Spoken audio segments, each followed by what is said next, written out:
morning.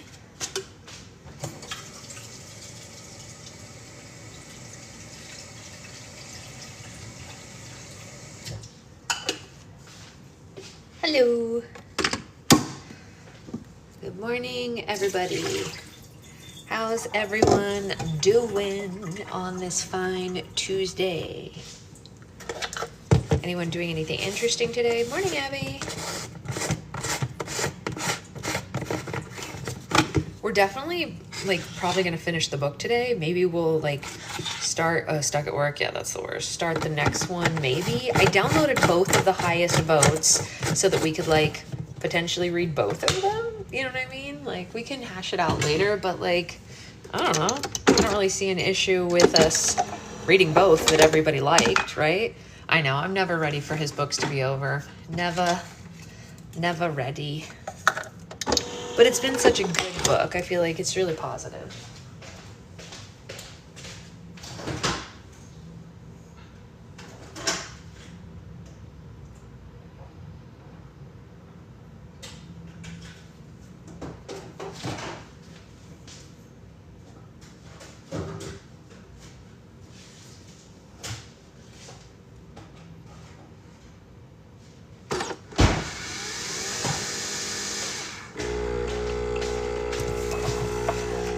Yeah, all his books are so great, you know? Just excuse me, little fly, what are you doing here? They don't allow flies in this house. Absolutely not. Morning, Amanda. Thank you for all your free info, Amanda. I appreciate it. I appreciate everyone's insight, and I'm feeling okay. How are you, Rosie? You know, everyone's had great insight on all these questions, and it's just going to be a process of making the decision. You know, I'm not married to one decision right now. You know, I think I know what I want to do, but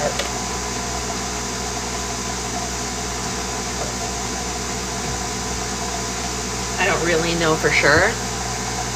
I'm no expert. Well, I mean, you kind of are in the case that you've done this 5 times and I've done it 0 times.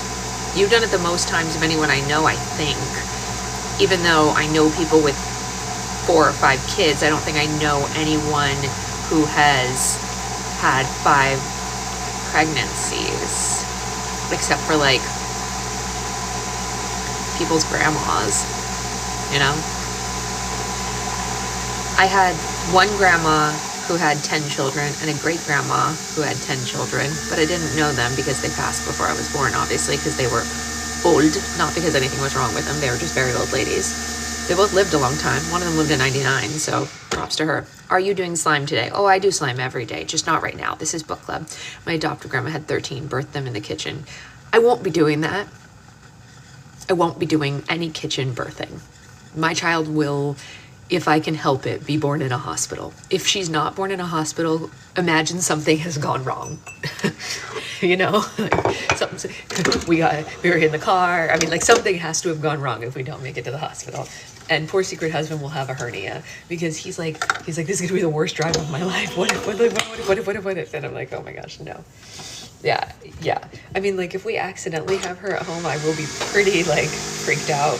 We'll do what we have to do, but you know, I am hoping beyond hope that we make it to the hospital.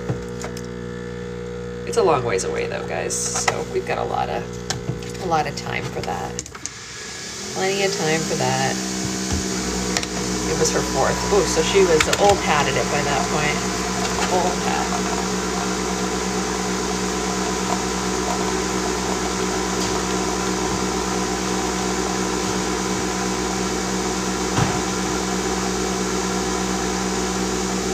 What I have learned about birth plans is to have a backup plan for your backup plan. Yes, exactly. Yes. My advice for that is better to leave for the hospital earlier than later. Yes, we will definitely make a plan. We are not set on a specific plan yet, but we have another couple appointments with our doctor before we have to really have a plan set. I'm so mad. She told me she thought she was in labor and her husband ignored her. Oh my gosh. Secret husband would never ignore me if I told him I thought I was in labor. He would shove me in the car immediately. Never had them at home rent car. I did have one 20 minutes after getting to the hospital. Yeah, I mean, good Lord, right? Good Lord. it's a wild situation. My mom was in labor with me for a short time, and my brother and sister were both C-sections, so she doesn't have a lot of experience in that. My sister was in labor with Zoe for a long time, had to be induced with Ethan, and was in labor with him for a small time. My midwife laughed at me one night. She asked for my birthday. Why? What did you say that made her laugh?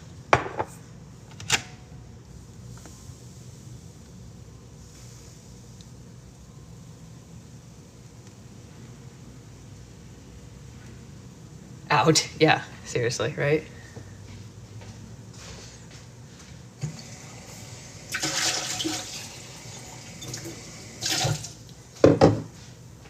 My plan is that the baby will get out and be alive. It's a good plan, right?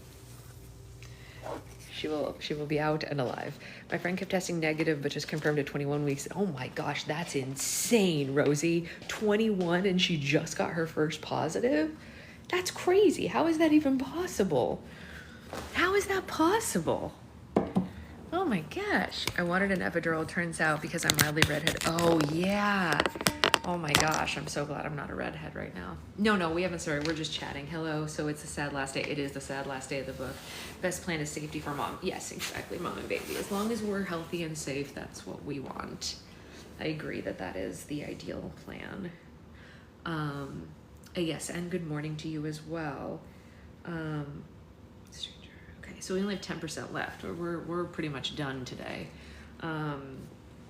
Yeah, so that's I have 2 meetings this week with 2 different doulas to talk to them and feel it out, and I'll make a decision after I also talk to my doctor. We have an appointment with the doctor on Monday next week, so after I talk to her also get a feel for how it works with the hospital and everything, and then I'll make a decision from there.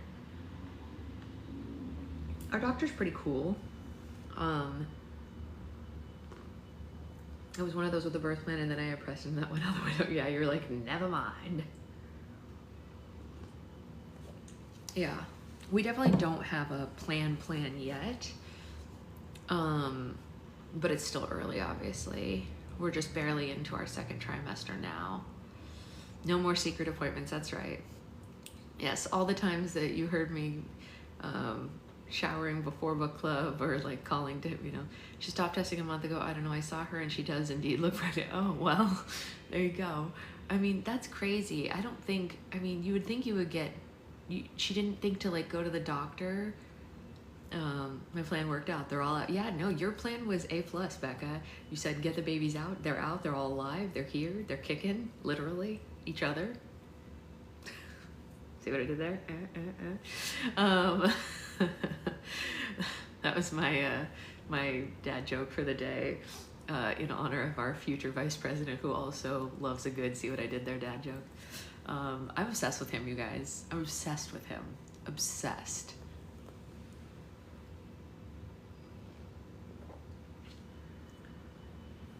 Thank you, Anya. I appreciate it. Anyway, I am so excited, Jen. Like, okay, really quickly before we start book club, like, is it okay to say, like, I'm excited and hopeful? Like, I feel like a little twinge of hope in my heart. You know what I mean? Like, is everyone feeling that way? Like, are we all feeling like this little twinge of like, it might be okay, like things are unifying, like everyone feels good except for that really small contingency of wackadoodles, right? Like, even, and I'm not gonna say the word out loud because I don't want to get a flag in here, but even people that are on the red side of things are like coming out in support of them. So it's unifying and it's positive. They're well liked, they're laughing, they're having a good time. It's like, it feels so good. I'm afraid to be confident as well, Rosie. Yeah, it feels so nice, and they're funny and they make you feel good, but they also like want to do good things, like, yeah, it's like, I mean, like, Secret Husband was like, I'm sorry, a civics teacher, so like he knows stuff about how the government actually works. He was a teacher and a coach. He was a congressman. He was a governor, so he has governing experience. He's a dad. He's funny. Like, what more do we want? You know what I mean? Like, he's doing great. He has done so, and he was the what do you call it? I always forget the word. The something for the gay straight. What's the word that you use? The not monitor. Monitor's the wrong word. Advisor. Thank you. Wow, my brain is like. And he's a cat dad, and he's a Swiftie. And like he has like this just like hilarious rapport with his kids, you know what I mean, and everyone else. The joke he made, military as well. Yep, it's like all good stuff. You know what I mean?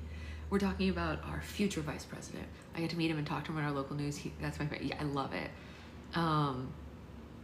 But like also his joke last night when he was announced. Did you guys see it? It was. I mean, like, he's not pulling punches. He's not being mean, but he's also not pulling punches. And I was like, did you guys see Kamala's face when he made the couch joke last night? Kamala, sorry, I said it wrong. I didn't mean to say it wrong. That was not a slight against her. And free lunches for all kids. Yeah, it's just like, hey, he literally, thank you, Pinky, thank you. We are extremely excited as well. Like, her face was all of us, because she went like this, she went, oh. Because like, nobody expected him to say that, but it was so good. Oh God, it cracked me up. I was laughing so hard.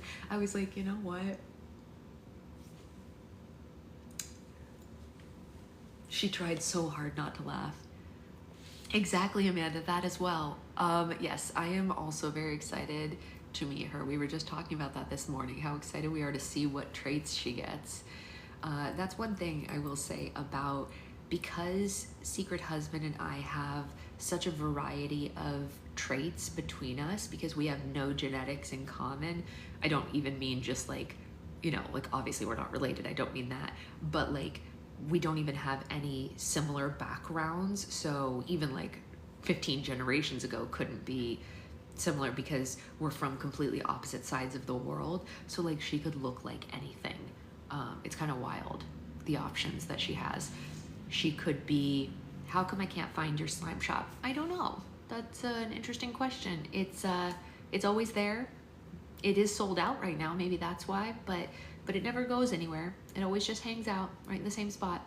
But she could literally have brown hair of any shade, because my side has every shade of brown hair. She could have blonde hair of any shade, because his side has every shade of blonde hair. She could have red hair. She could also have brown eyes of any shade. She could have blue eyes. She could have green eyes, because we both have blue eyes and green eyes on both sides. And then skin color wise depends a little bit on whether she gets the red hair or not. But like my grandmother was super dark on both sides, but my biological father was light. Even though he's Middle Eastern, he came out light. And my mother is like medium dark. I'm like medium. And then Secret Husband is like as pale as a piece of paper. You know what I mean? So like she could literally get anything. Who knows? Who knows? I've met redheaded Puerto Ricans. We are related to a redheaded Puerto Rican, actually. My sister-in-law is half Puerto Rican and half Scottish, and she is a redhead. It's true. Yes, she has naturally red hair, always has. I mean, she dyes it pink, so you'd never know it, but she is a redhead underneath that pink hair. Yes, she will be adorable, but we do not know. We're actually gonna have, maybe I'll put it out for you guys to do it as well. We're gonna have, like when it gets closer, probably like in January or something, because she's coming in February, we are going to, well, that kind of makes sense though, right, Cindy? That's like a combo. That's what Zoe has. Zoe has a combo of her parents' eyes. We're gonna make a sheet of like predictions and send it out to the whole family and let everybody like make their predictions on what they think we're gonna like email it around and let everyone send us what they think she's gonna have, all of her different things, like a month before she's born or something, and let everyone make predictions. So maybe I'll let you guys, I'll send the sheet to you guys as well. We'll put a little secret baby sheet out and everyone can make their predictions and I'll tell everyone who got it right. It's kind of fun, right? It's just silly, but it's fun. It's just because there's so many options. Like with some people, there's not. Like, if you look at my mother and my biological father, there weren't a lot of options for me. I was gonna have brown hair. I was gonna have brown eyes. I was gonna have medium skin. You know what I mean? Like, there's just like, I was gonna be a medium short height because neither of my parents are tall. My mom's really short. My dad's a medium height. You know what I mean? Like, so there was no hope for me to have like any other off genetic, like strange thing pop up. Everything was pretty obvious, but like secret baby, she could be anything. She's got too many options. There's too many options. Are we doing a birthday pool? Yeah, we could definitely do a birthday pool. I think we'll probably do it at the same time, but you can claim February 14th now. That's fine.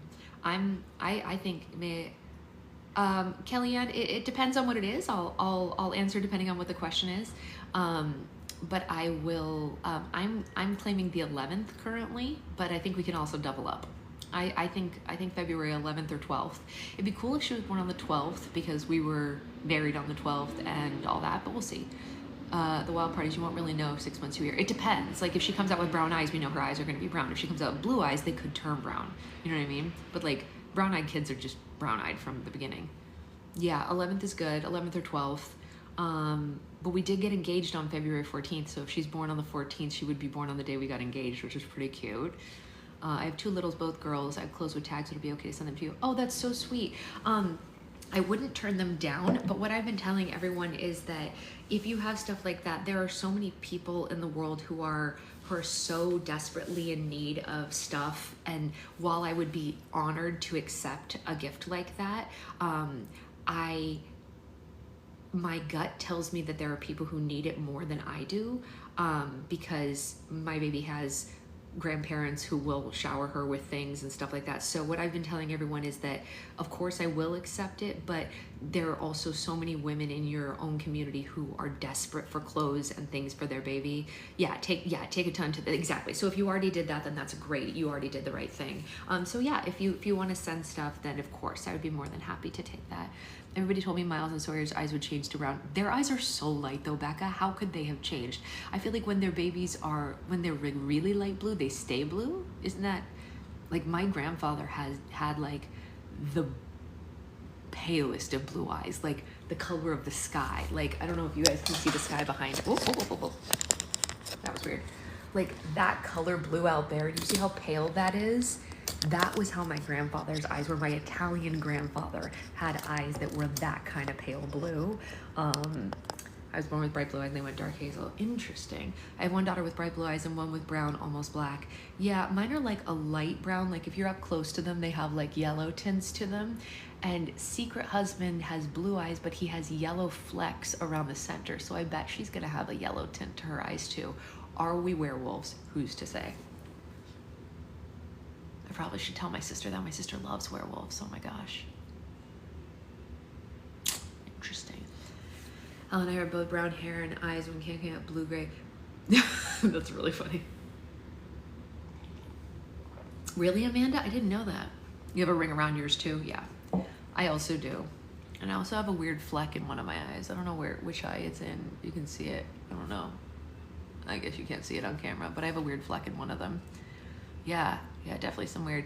And Liz is right. We have a lot of February a lot of February birthdays in the family. So if she is born on the 5th, the 8th, the 15th, or the 17th, she will have a family birthday buddy already. All of those dates are already family members. So my eyes changed when I have my, really? Ooh, that's interesting. A violet ring when you have a migraine. I hope she doesn't get migraines, but if she does, I hope she gets a violet ring. Both sides of my family were also blue. One of my friends, the blue eyes, brown stripe. Oh, that is weird. If you have morning sickness, you know what? Unfortunately, I can't do Prego Pops because they have sugar in them. But my sister-in-law did send me morning sickness tea, which works wonders and has no sugar in it. She will have a book club birthday buddy if it's the 15th. There you go. So we have plenty of February birthdays for her to share. A lot of people have offered to share birthdays with her, so we'll see what she decides she wants, right? We really won't know for a long time. Yeah, I've heard about the C-bands. A lot of people I know do that. The morning sickness tea has been great, actually, and it's delicious. And ginger is good. I do eat ginger. Share, no, I'll donate. That's what her dad said too. They do have sugar-free Praco Pops. Oh, really? Oh, I didn't know that. I'll have to look into that. My morning sickness has mostly subsided at this point. It's pretty much over now. It was pretty bad in the beginning, but for the last week or so, it's been pretty tame, I must say. I haven't needed the tea in a little while. Over a week now. I've been okay. 3 cheers for second trimester. Hey! I did not get my energy back like everyone predicted that I would. Yeah, no, we're not getting rid of the tea by any means. It's always good to have something as backup. Yes, exactly. Yeah, TTT. It's great. It's so delicious. It's called like Pink Stork Morning Sickness Tea or something like that. She just had it sent to me on Amazon, and it was great. It showed up one day, and I was like, yep. All right, so I was so sick with M until delivery. I ate fruit for 6 months. Yeah, I eat a lot of fruit. It's true. It really does make your tummy feel better. The fruit does help. I've been living on nectarines and pluots, like literally. 16 weeks was energy back with all 3. Okay, good to know. I've had the fertility tea version of that. Their tea is awesome. Yeah, it's really good. It's really delicious. Not gonna lie. I hear you on the energy. I'm 18 weeks and no sickness at all, but tired all the time. Oh my gosh, 18 and still tired? Don't tell me that, Olivia. I'm looking to all you people who are just ahead of me to tell me it's gonna get better. Olivia, are you having a girl or a boy? If you're sharing. If you're not sharing, of course, don't worry. We will not take offense. Just curious though. I guess you're just a couple weeks from getting to feel your little one kick. I heard 20 weeks is the time. A girl. Okay, same. Yeah, very cool. I haven't been able to eat peaches since being pregnant with Max. Oh, really? Ooh. I don't want that to happen. Everything is clicking now when you're talking. The nectarines, yes, I'm so obsessed with them. Second trimester is so much better. Do all this stuff now. Third trimester is horrendous. Yeah, we're trying to put together a bunch of stuff. We're reorganizing a lot of things in the house to make space. I'm reorganizing the slime room to get stuff out of the other closets and stuff. We reorganized our closet to make space for her stuff. Things like that. I mastered throwing up while driving at 55 miles per hour. Oh my gosh, Becca. I don't recommend that to anyone. It sounds awful. I would have pulled over. I'm not gonna lie, I would have pulled over. All right, let's finish this book, you guys. I had to get to work. Well, luckily you don't have that problem anymore. Yeah, that's not a skill I want to have. Exactly. Impressive in the absolute worst way possible. Yeah. None of us want this. All of us are like, oh, you did a thing. It sounds like you did a good job. Only you. We don't want it. All right, let's focus. Chapter 22 is called Promises. Here we go. On Wednesday, July 5th, the Downers Grove gang awoke early to begin their 2,000-mile journey back home. After a very long and tiresome discussion, Topher persuaded his friends to add an extra 100 miles to their return route so they could visit Cash Carter in Phoenix, Arizona. 7 hours later, the station wagon arrived in Phoenix and pulled into the parking lot of the Sunny Skies Care Center located at the location that he gave previously. Topher got out of the car and walked a few yards towards the care center when he realized that he was alone. Aren't you guys coming? Topher asked. We agreed to come to Phoenix, but we never said any of us were going to see him, Mo said. He wants to apologize, though, Topher said. Well, then he can send us a letter, Sam said. I don't want to see him. But he broke down the barriers between us, remember? He still betrayed us, though, Joey said. If you want to feel like a good Samaritan, that's great, but none of us are inclined to do him any favors right now. Topher didn't argue it any further. The only reason Topher was compelled to see the actor is because he, too, had some things that he regretted and wanted to say. Getting a chance to apologize would be a relief for both of them. All right, he said. Well, here, take my keys and keep the engine running so you don't overheat. I'll try to make this quick. Topher left his friends in the car and walked up the stony path to the Sunny Skies Care Center. The lobby was very clean and decorated in light, relaxing colors. Topher spoke to a nurse at the front desk. Hey, I'm here to see Cash Carter, Topher said, and the nurse typed a few words into her computer, but nothing came up. No, I'm sorry, there are no patients by that name here, she said. No, my mistake. It's probably under Thomas Hanks, he said. Oh, yes, she said. He's in room 828. I'll buzz you in. She hit a button on the counter and a large glass door gradually opened behind her. Topher's eyes wandered around the lobby as he waited for the door. He noticed a large family sitting together in the corner with a priest. They were all crying about something, and the priest seemed to be counseling them.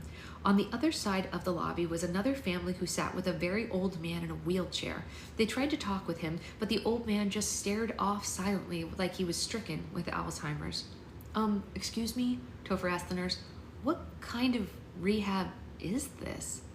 Well, this isn't a rehab. This is a hospice facility, she said. Now you're going to go through this door and make a left at the end of the hall, and you're going to go to a room on the right-hand side. Oh, thanks, he said. As Topher followed her directions, he wondered if his friends had been right to wait in the car. What on earth was Cash doing at a hospice center? Was he visiting a sick friend or maybe a fan? If so, why would Cash have tricked them into coming here, and why did he lie and say that he was getting help? Topher stepped inside room 828, but there was no sign of Cash anywhere. A very thin, frail young man was sleeping in the bed, but it wasn't anyone that Topher recognized. He had dark circles under his eyes, and he was hooked up to several machines and an IV drip. Whoever he was, he didn't appear to have much time left. Topher quietly paced around the room as he waited for Cash to appear. He was there for 20 minutes when the actor still hadn't shown up. You came. Topher looked at the bed and saw the patient was awake. He was staring at Topher with a weak smile, and his eyes were just barely open enough to see.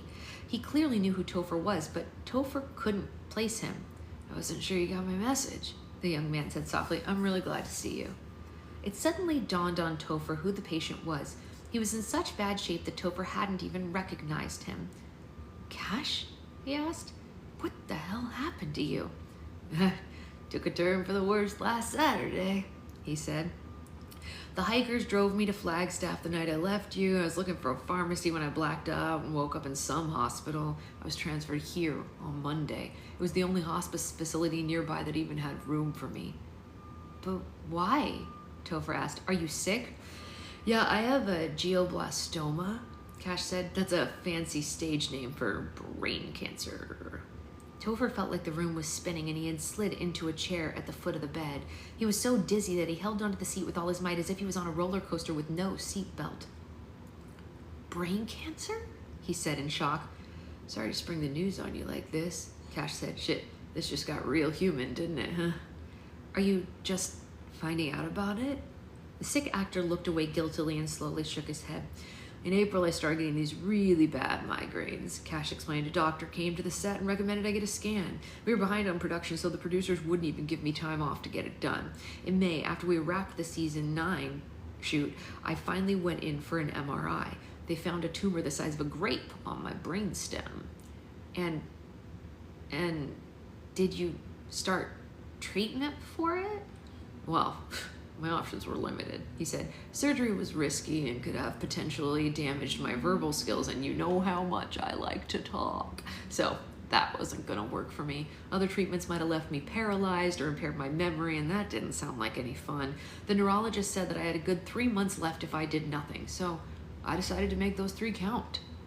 Hold on, Topher said, and he waited a moment to ask him the question he didn't want the answer to. Cash, are you saying that you're dying? The actor took a deep breath before confirming, yeah. Topher closed his eyes and went silent as he processed the news. He didn't want to believe it, but it was real. So many things from the week before began making sense, and the dots practically connected themselves. So all the bad behaving, the partying, the drinking, the smoking, the dancing, the law breaking, and all that stuff that people were condemning you for, that was just me squeezing life for every last drop, Cash said.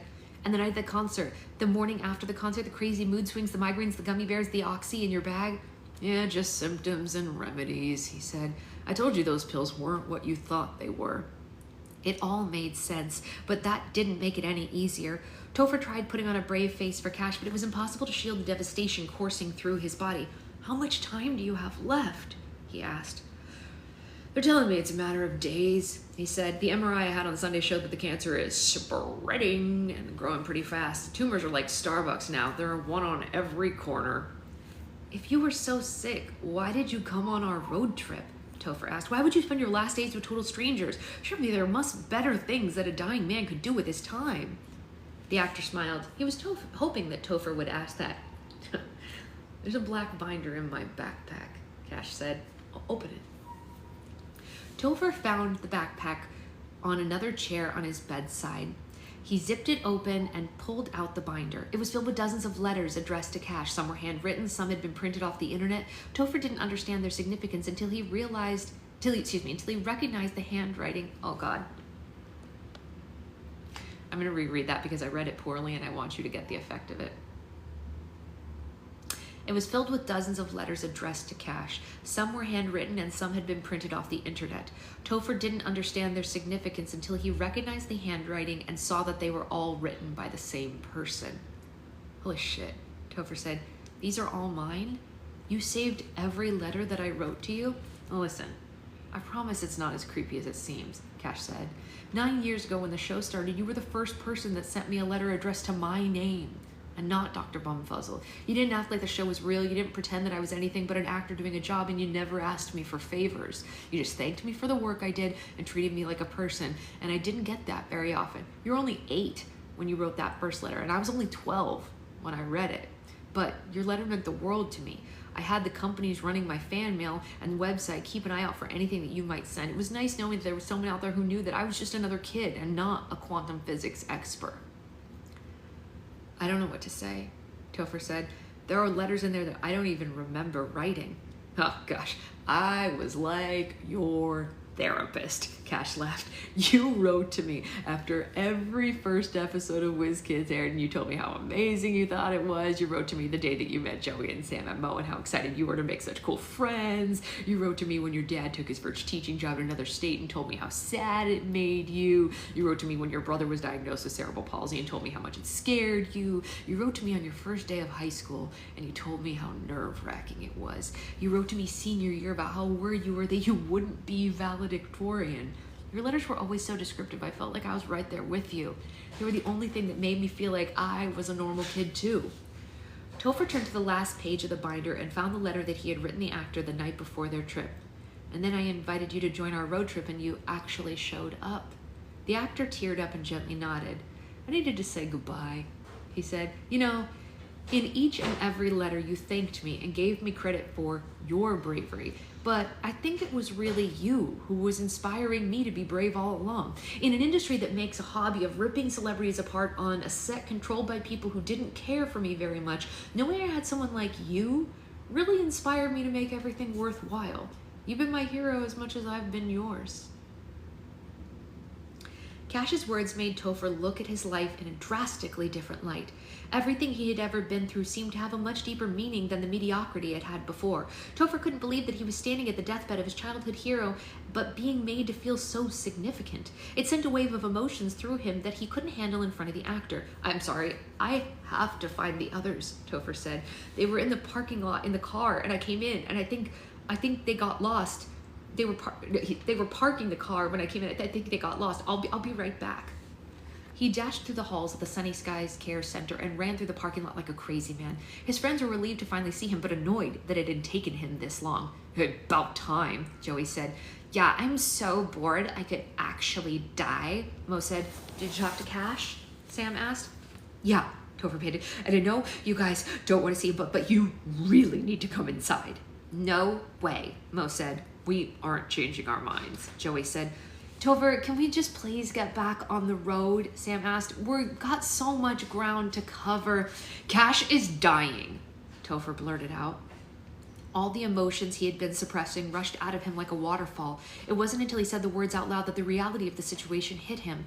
Topher leaned against the station wagon, slid down to the ground, and sobbed. His friends got out of the car and approached him like he was a wounded animal. Topher? Is this some kind of joke? Sam asked.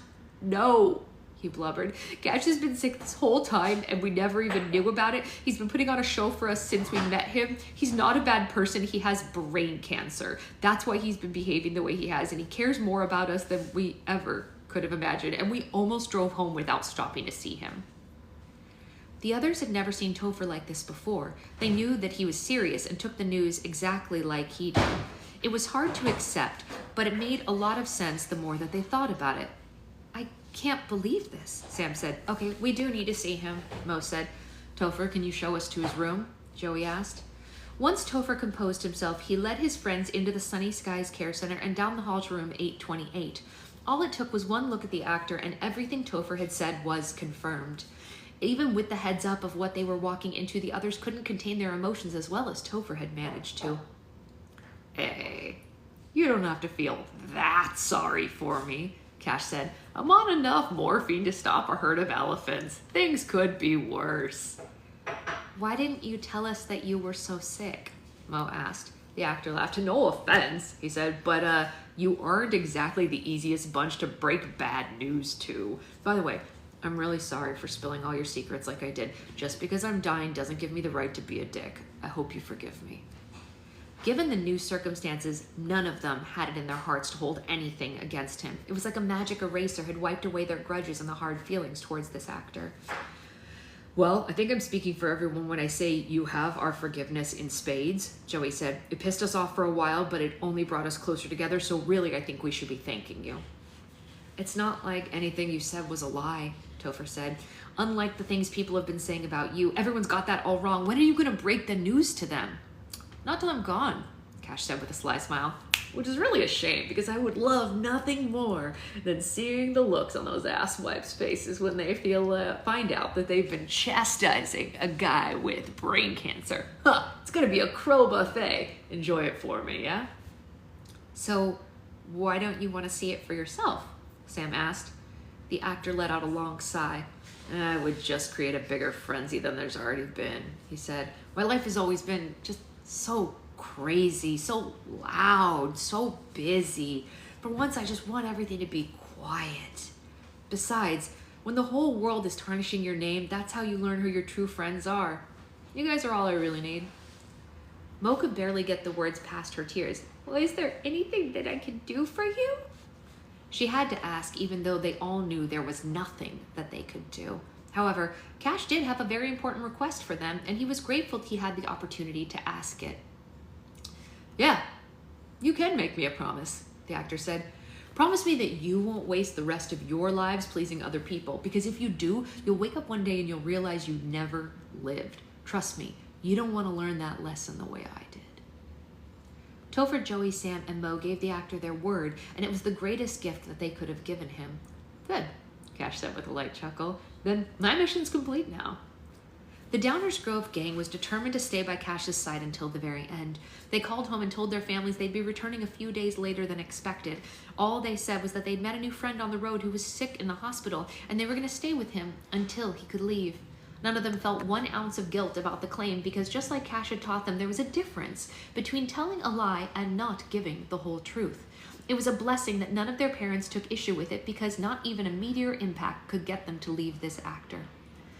As the week went on, Cash's health rapidly declined more and more by each day. By Thursday, the actor had lost feeling in his legs and feet. By Friday, the numbness had spread to his arms and hands. By Saturday, he'd stopped eating and drinking water. By Sunday, the actor stopped talking and opening his eyes. And then on Monday, July 10th, Cash Carter took his final breath and peacefully passed away in a very quiet room, surrounded by new friends. The actor had so little control over his life, but his death went exactly how he wanted it to. From that day forward, when Topher, Joey, Sam, or Mo thought about Cash, they never imagined the character from the television or the sick man in the hospice bed. Instead, the group pictured the actor behind the wheel of a sleek, shiny Porsche 550 Spider, cruising down an open highway of the afterlife, pranking, peer pressuring, and corrupting every naive angel that he found along the way. That was the Cash Carter that no one else got to see, and that was the Cash Carter that they would miss forever.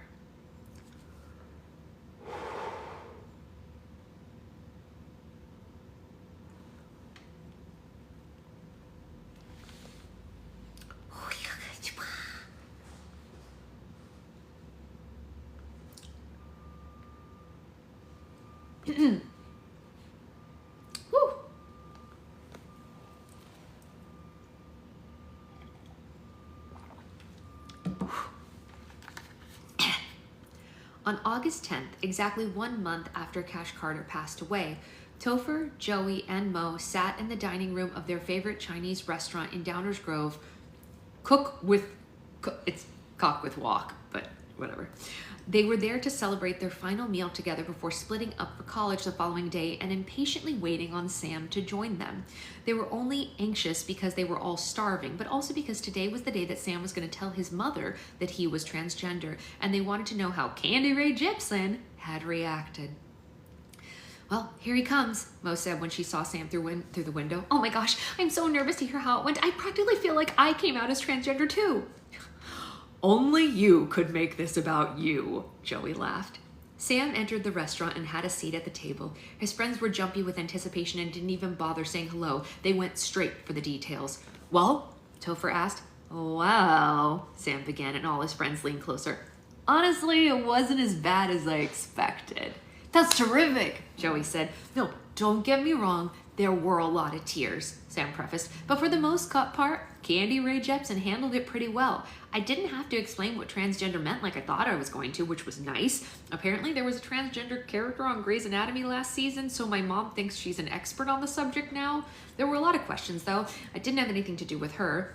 I was trans because she was failed as a mother or anything like that. Was there anything that she could have done differently? Blah, blah, blah, blah, blah. But once I assured her that it had nothing to do with her, she was pretty much okay with it. Actually, she took it a little too okay. She made me listen to Lady Gaga's Born This Way with her like 6 times. Sam, I am so happy for you, Mo said and gave him a hug. You've been dreading this day for your whole life. Yeah, you know, it does feel good to be open with everyone now, Sam said. I told her about the clinic I found in Providence when I'm planning to start my first round of hormone therapy. She wanted to know if she could meet me there and maybe do a round of estrogen herself, and I had to explain to her it's not like getting a mani-pedi and we can't just do this together. Joey was over the moon for his friend, but he couldn't keep some sadness from surfacing in his eyes. Joey, are you okay? Sam asked. No, yep, totally, he said. I'm happy for you, Sam. I just wish it had been a little bit easier like that for me, you know? Have you still not spoken to your dad? Mo asked. Nope, not a word, Joey said. I've been meeting my mom for lunch every other day, though. She's so dramatic. She's always in sunglasses and a veil, so no one in church catches her. I keep reminding her that I'm gay, not a terrorist. I know, it really sucked when your dad told you to leave, but it's been wonderful having you at my house as a roommate, Topher said. Joey's been a huge relief to Mom and me by helping us with Billy. He also makes the best pancakes in the world on weekends. Yesterday, my mom actually referred to him as her son, and she didn't even correct herself. Yeah, I can't thank you enough for letting me stay, Joey said. I have to admit, it has kind of like been being on a vacation. I'd take Billy any day over those heathens I used to live with. Even though they were directly in front of her, Mo tapped the side of her glass with a spoon to get her friend's attention. I have a little announcement too, she declared. Today I managed to convince my father to give me my college fund to pay for Columbia. That's amazing, Sam said. How did you do it? Well, compassion wasn't working, so I tried a different method. Blackmail. Mo was proud to share. I told him that if he didn't fork it over, when he was an old man, I would put him in a retirement home that had the lowest Yelp score I could find, and, well, that did the trick. There was laughter and high fives all around the circle. Way to go, Mo, Topher said. God, you are terrifying when you want to be, Joey said. Mo gave him a big devious smile, but it faded away when a sad thought crossed her mind. You know, it's really all thanks to Cash that I did it, she said. I was thinking about him a lot today. Can you believe it's been a whole month since he died? Yeah, it still doesn't feel real to me. None of the trip feels real to me, Sam said. He was kind of like the world's worst Mary Poppins, you know? He just flew into our lives one day, brainwashed us into doing some terrible things, changed our life for the better somehow. I actually went with my mom to see the psychic that she gives perms to, you know, just in case Cash's spirit had something to say. Did he come through and say something? Topher asked. Well, not at first, Sam explained. So I asked Madame Buffon, that's the psychic's name, tried really hard to contact him. She got a clear message from someone, and I really think it was him. All his friends were on the edge of their seat. Well, and? Joey said, what did he say? F off, I'm banging Marilyn Monroe right now, Sam said. They all laughed so hard that it made the other people in the restaurant very uncomfortable. With one vulgar statement, the afterlife was all but confirmed for them. Only the real Cash Carter would have made a remark like that. Not to be a downer, but did anyone watch the footage from Cash's funeral today? Mo asked. Why, did they wait a whole month to have it? Topher asked. Because it was sponsored by Canon and their new camera comes out this week, Mo said. Well, I watched it until Damian Zimmer gave the eulogy, and then I had to turn it off. It was a good move, too, because apparently Kylie Trigg sang Wind Beneath My Wings right after he spoke. Sounds more like Cash's execution than his funeral, Joey said. How does the same person who started a worldwide hunger strike when Whiz Kids got canceled get invited to sing at the lead actor's memorial? She can't even sing. I didn't see any videos, but I did see pictures, Sam said. And I'm sorry, but it's just tacky having a red carpet at a funeral. Did Amy Evans really need to wear that Pharrell hat to the service? So disrespectful. The whole table nodded at the notion. Wednesday nights aren't going to be the same at all, Topher said. Maybe we should still video message each other once a week and start a news show. Maybe Doctor Who or Supernatural. We can even rope in Huda and Davi to it. Yeah, that's a great idea, Mo said. And don't forget, we're all meeting Sam in Rhode Island on the weekend of Thanksgiving, and then we'll be coming back here to see you guys for Christmas and spring break. You'll all be visiting me in New York. I'm really glad that you decided to stay in Downers Grove for school, Joey, Sam said. Oklahoma wouldn't have been a very fun place to meet up for the holidays. Yeah, I'm glad I'm staying here too, Joey said. Topher and I are both going to get our GEs and then transfer somewhere fancier in the future. Hopefully someplace on the East Coast, close to you guys, so that vacations will just be easier. Topher looked around the table and smiled at his friends. They'd stuck to the promise they'd made to Cash and come a long way in just a month's time. He hoped wherever the actor was, he was watching them with a lot of pride. He didn't reminisce for very long, though, because the moment was interrupted by his phone buzzing in his pocket. Someone's calling me from a 323 number, Topher said. Anyone know where that's from? Oh, I think that's Los Angeles, Mo said. Hello? Hello. Am I speaking with Christopher Collins? Asked a man on the other side of the phone. Yes? Who's this? Topher asked.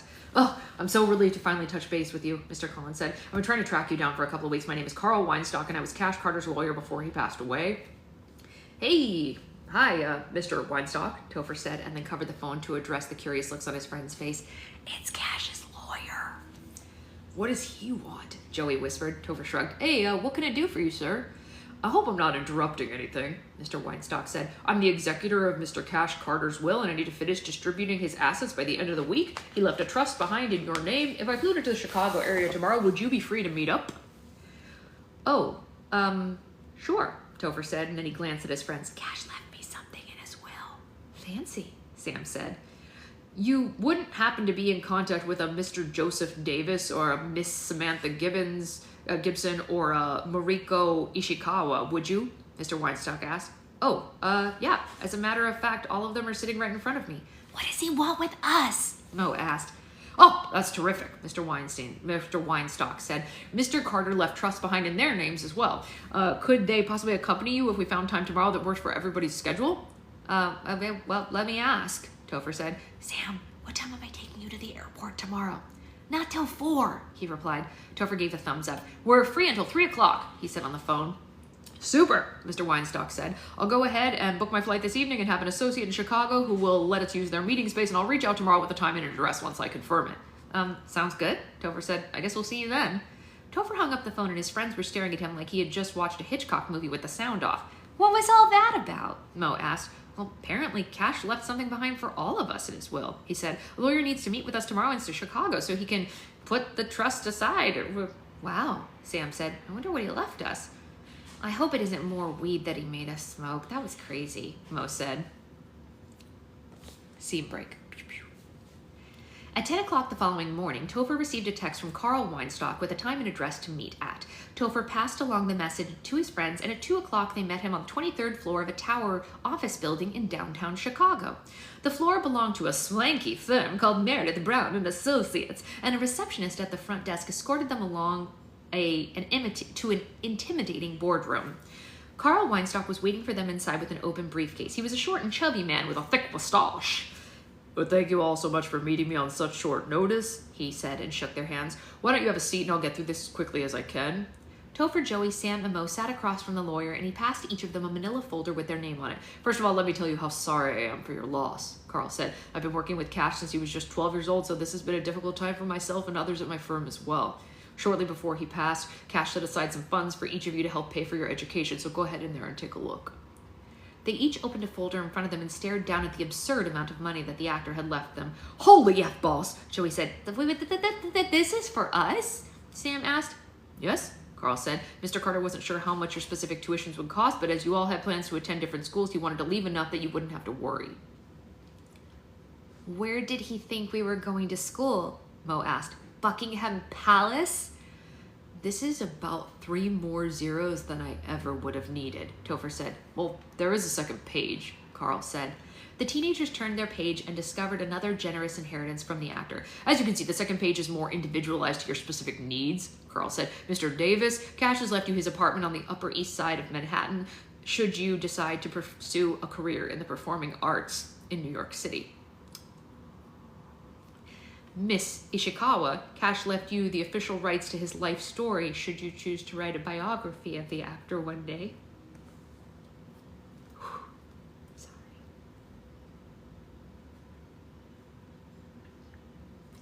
And as for you, Mr. Collins and Miss Gibson, Cash has left you both an additional trust. Second trust for you, Mr. Collins, entitled Billy Trust, which is enough to hire a full-time caregiver for your brother so you can focus on your education. Miss Gibson, Cash left no instructions on how he wishes you to use the second trust under your name, but he has entitled it Transitioning Trust.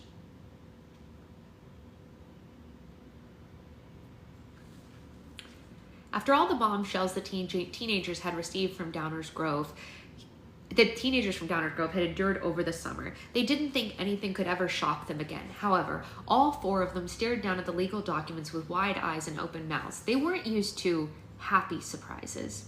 I can see that you're all rather stunned, Carl said. I'll leave you alone for a moment while you absorb this information. If you have any questions, I'll be right outside the door. The lawyer left the boardroom to give them a few minutes of privacy. It took a while before Topher, Joey, Sam, and Mo realized that they weren't dreaming, and even longer for them to form words.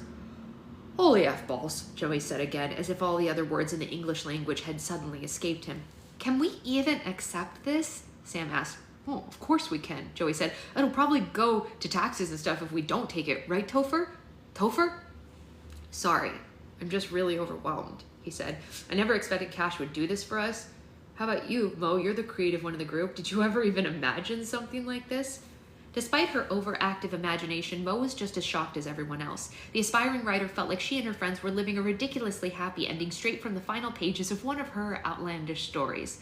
No, definitely not, Mo said. I don't care what Cash said on the first day in the car. Everything that happened to us this summer is, well, it's all been stranger than fan fiction. Woo!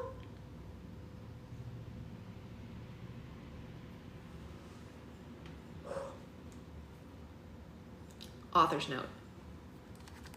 This is great, actually. We need this author's note. Stranger Than Fan Fiction is the story of 5 young adults who face unique social challenges.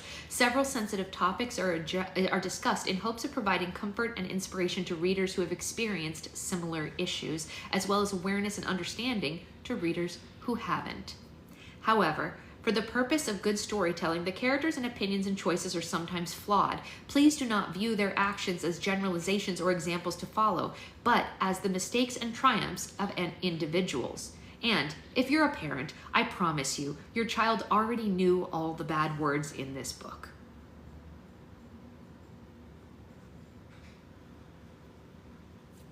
Acknowledgements. He acknowledges a bunch of people, which I assume were like his agents and friends and all that stuff, and then it says, and of course, to the writers of fan fiction in my likeness that I have the privilege of being included in, thank you for the inspiration and for always describing me with abs.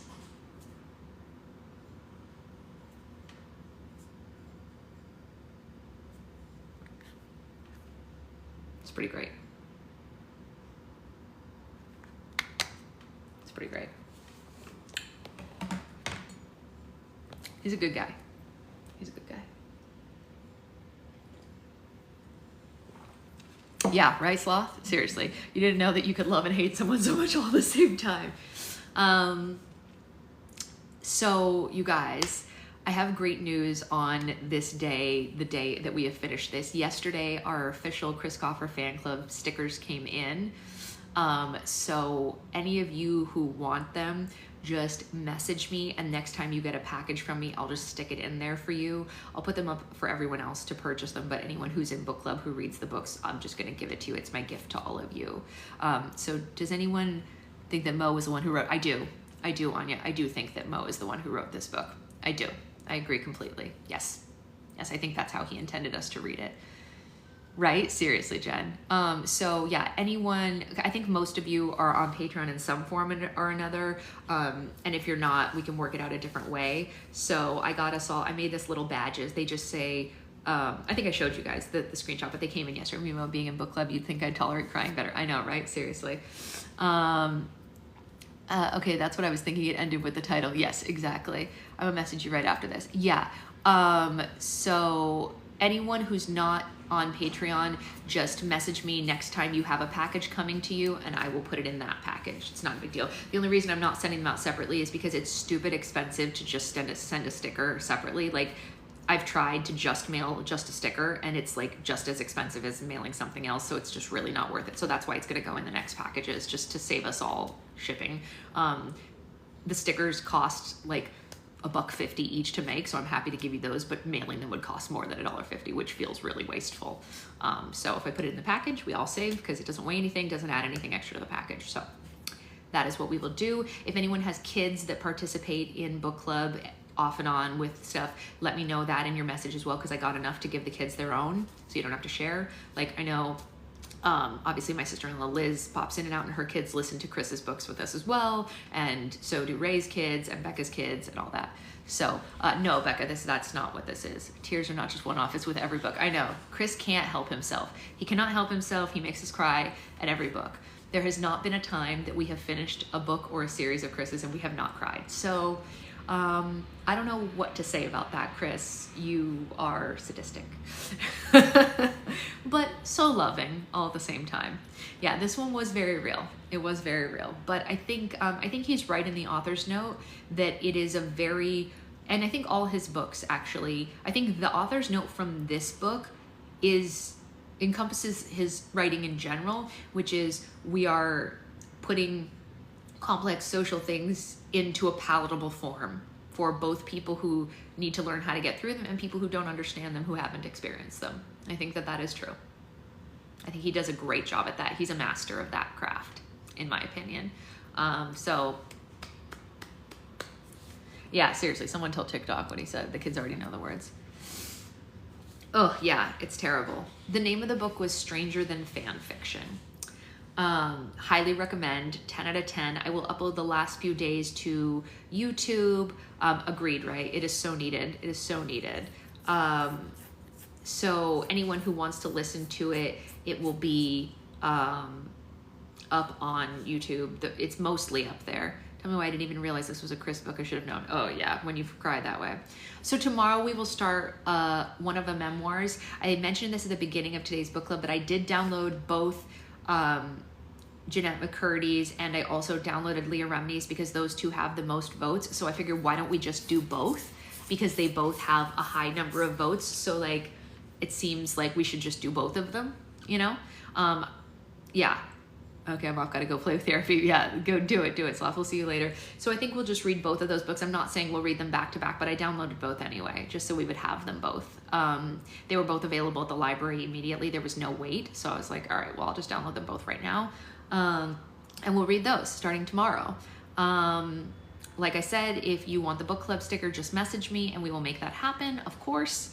And other than that, I hope you have a great rest of your day. I'll probably be on to make slime later, and then I'll put up the next sign up for next week's Roll for Slime shortly. The voting for what day our class will be is up already, so go vote on that. And that's kind of the whole kit and caboodle. I will see you all later. Bye, guys.